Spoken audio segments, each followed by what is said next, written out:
News and rumors Leafs. Surprisingly, our journalists have gained access to this valuable information. However, before we go into the details of the news, I make a special request: subscribe to the channel so that we can soon surpass in number of subscribers the Canadians. With your support, we will become the leading news channel. The Toronto Maple Leafs marked the 20th anniversary of John Ferguson Jr. by seemingly appointing his lookalike. I apologize for the bluntness, but that's my initial assessment of the new Toronto Maple Leafs GM, Brad Treliving.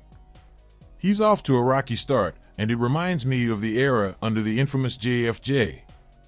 However, Treliving still has the opportunity to win me over, and if he succeeds, I'll certainly support him.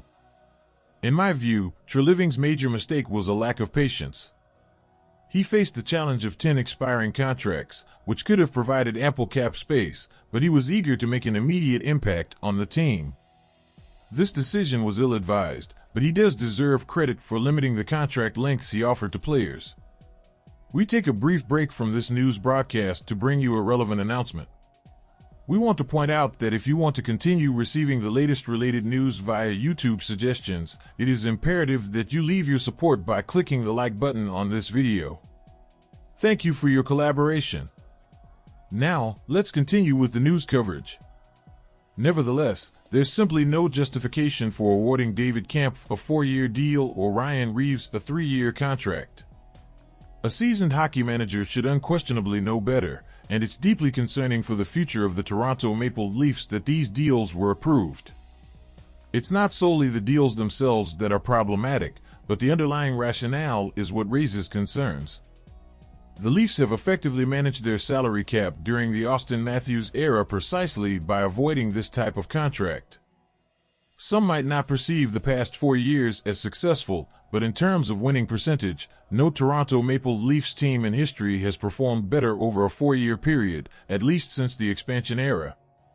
Despite various attempts to put a positive spin on the Leafs' summer moves, it was undeniably a disastrous offseason.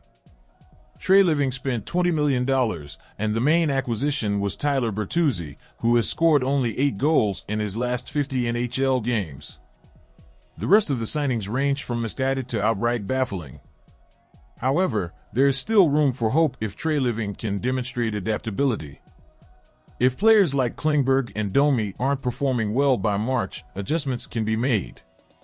If the defensive lineup turns out to be as weak as I anticipate, changes are still possible. Furthermore, we have yet to witness how he'll manage the salary cap overages or the actions he'll take to become compliant.